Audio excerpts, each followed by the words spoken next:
Hello, my name is Holly from My Daily Haze. I'm here for a quick little uh, Flossmas 10th day of Flossmas, 10th of December. A quick little Christmas cross-stitch chat. And there will be a few links below of Christmassy things that I thought you might like. The first I'll be talking about is I'm working my way through the Bacilla Tiny Stockings kit at the moment. I was trying to get as many of these done during Christmas as possible. And I'm working on the little cherub there, or angel, whatever you want to call him. And I've got his face, well, most of his skin tones in, and the top, filled in the rest of his hair, and did the border on the top there. I do love that border. Isn't it gorgeous? Very, very pretty. I'm not going gung ho on this one. I'm having to, I'm having to really get myself encouraged to do it. The cross stitch I wanted to talk about today is a past one, and I think this is from Waxing Moon Designs. I really love this one. Um, May you never be too grown up to search the sky on Christmas Eve. And the reason why I like this one is because I still, to this day, look for Rudolph's nose as the Santa is flying through the sky. And it's just one of those things that I love to do. And do you remember these little plastic ornaments? And you come in a little.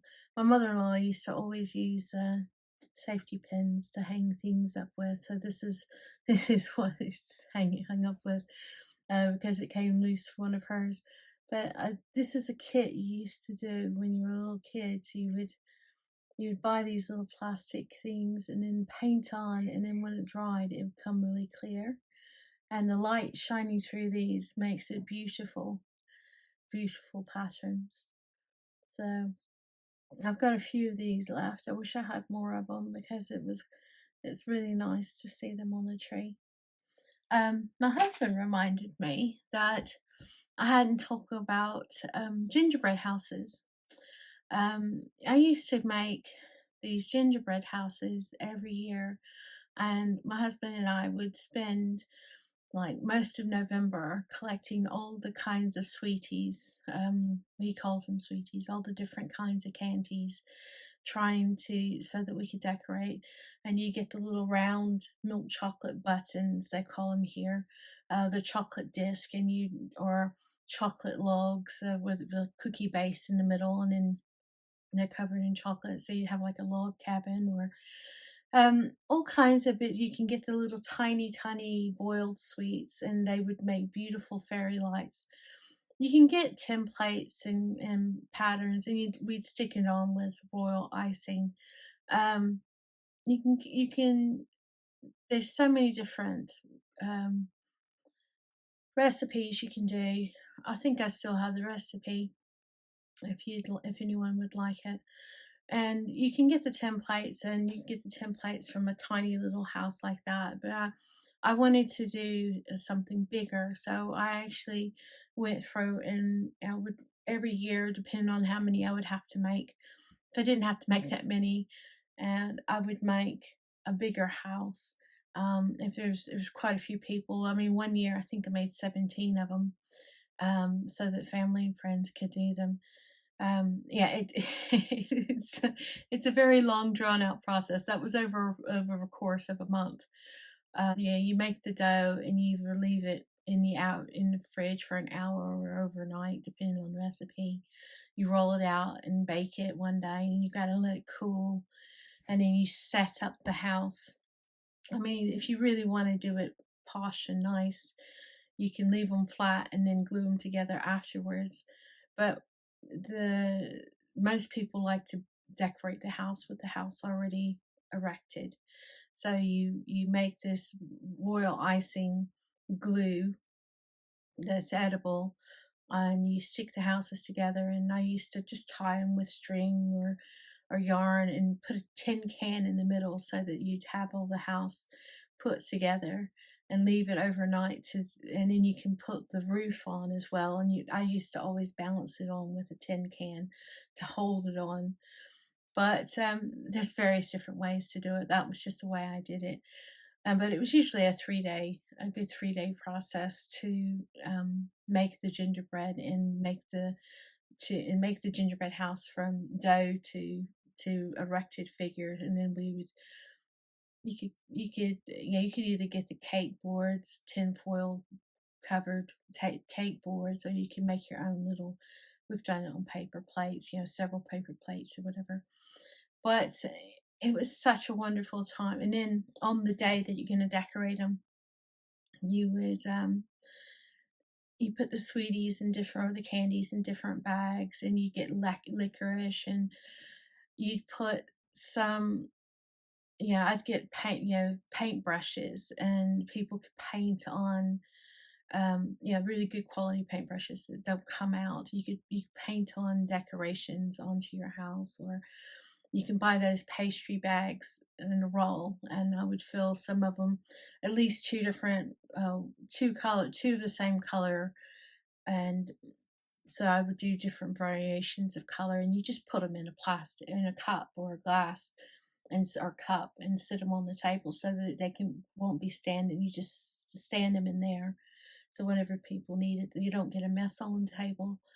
Um, and or I would have like little butter knives, and people could use that to put thick layers of stuff on.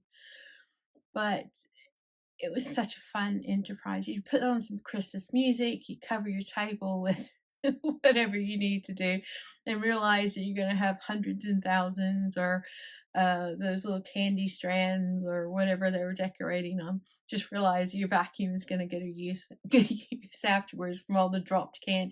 And of course, if any children are doing it, they're just sneaking a sweetie here or there. But they really enjoy themselves, and it's really fun when you can get like candies that they can put.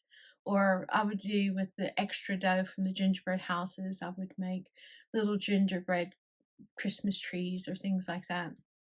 And or they do little Santa sleigh. So they would decorate the little gingerbread houses so they could put it on the house or in front of the little house. So they'd make a little scene, little diorama kind of thing.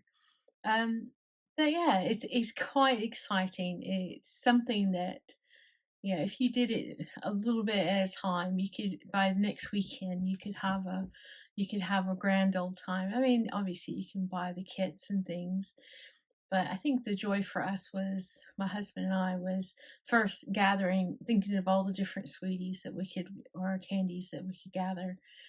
And I remember when my son was in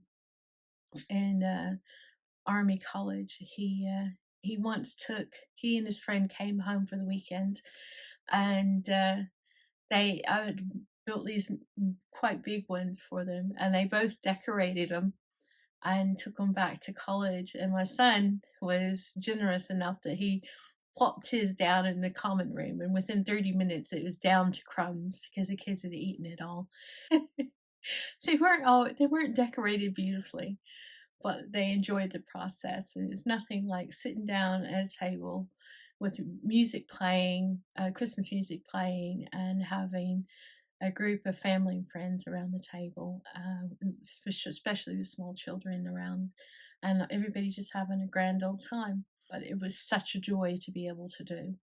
And I just hope that you and in your family can experience something like that. Find some kind of really Christmassy activity to do as a group. And if somebody invites you to their house for something, then accept if you can, so that you can take part in it. Anyway, it's a beautiful bright blue sky. The sun's going down soon in about an hour. It's about 2:30 here. So it's cold. It's about freezing, which isn't bad. It could be a lot worse, isn't it? Um, and hopefully we'll be able to. I'm going to try to talk my husband into taking me out for a drive to look at Christmas lights tonight since it's not raining. The cross stitch link is um, a Christmas sampler. It's quite small, and if you've got a lot of time during the week, you could probably knock it out quite quickly. But the thing about it is that you could use the individual elements as a Christmas ornament as well. Um, you could use the individual ornaments as a Christmas ornament. So it should be nice if you wanted to do it, or you could save it for next year, or something you can work on during the week. During the coming year. And there's a few other Christmas links, programs for children or for adults to watch, some Christmas games, bits and pieces, some relaxing Christmas instrumental music, piano music. It's that time of year when stress starts building, so sometimes I just like to put that on and listen to it gently in the background, and it's very relaxing. Anyway, I wish you a wonderful day. I will see you tomorrow, and keep warm, have fun, and be jolly.